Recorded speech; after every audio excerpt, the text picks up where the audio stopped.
This is sort of a part 2 regarding Myanmar's opposition.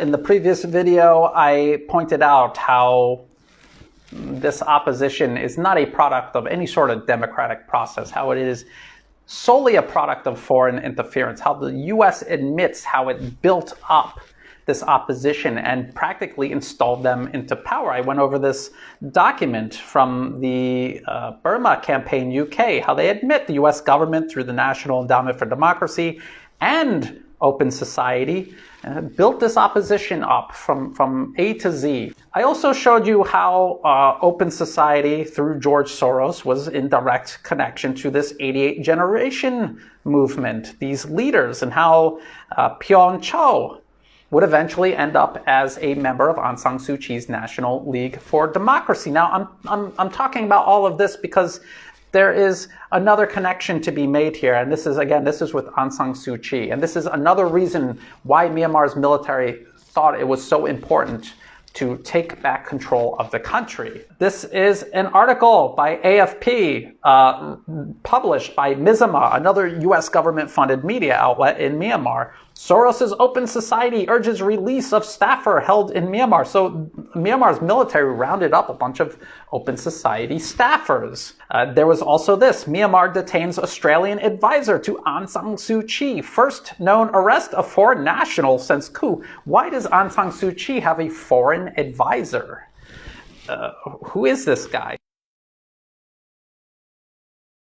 After I show you who Sean Turnell is and what he's been up to, I think it'll be very clear why they arrested him. Sean Turnell is the senior advisor to, as they call her in country, the lady. He is with her all the time discussing economic and related issues, in particular around the banking sector and the macro.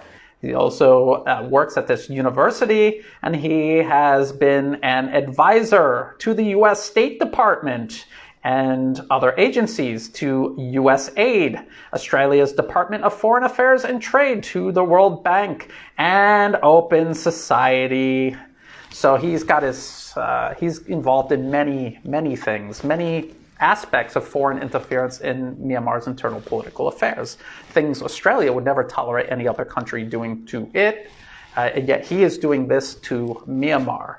Here is a document from Asia Society. This is one of these think tanks. It says Asia Society, but it's Western-centric and focuses on Western policy toward Asia. And this is actually current realities and future possibilities in Burma, Myanmar, options for U.S. policy. Asia Society Task Force report. And who is on this task force? This is from 2010. Wesley Clark, and a retired U.S. Army general. Henrietta Foray from USAID. There's also Sean Turnell. He's principal advisor. And you also have George Soros as a member. And if you go through this, it's all about U.S. policy towards Myanmar. So here, Sean Turnell is involved in crafting policy toward Myanmar, U.S. policy towards Myanmar.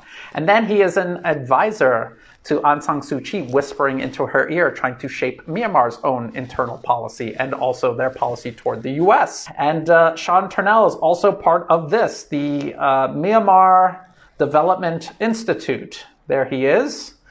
And here is the Myanmar Development Institute getting USAID money. So do you see how it's just one tangled web of influence reaching into Myanmar? And Sean Turnell practically with Aung San Suu Kyi on a leash, and with the people surrounding him, Open Society, the National Endowment for Democracy, USAID, the U.S. State Department, controlling and funding virtually every aspect of Aung San Suu Kyi's political machine, the electorate process inside of Myanmar.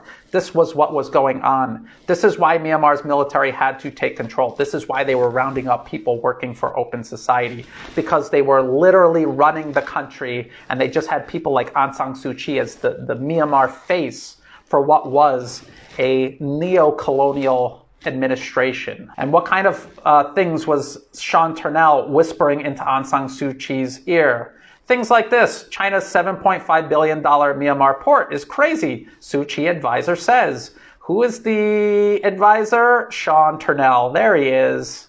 it is a client regime, and it wasn't even really being run by people in Myanmar, even though they were hand-selected by the U.S. and funded and backed and installed into power. They still had people like Sean Turnell actually running things. So this is why Myanmar's military took over, not because they hate democracy. Maybe they do, but this opposition had absolutely nothing to do with democracy. It was imperialism, and they were ousting a client regime run out of Washington, D.C. Thought this video was useful. Please like and share it. Think about subscribing to the channel. It's free to do, and it helps the channel grow. Check the video description for these links. There's also ways you can help support my work so that I can continue doing videos like this. And as always, thank you for watching.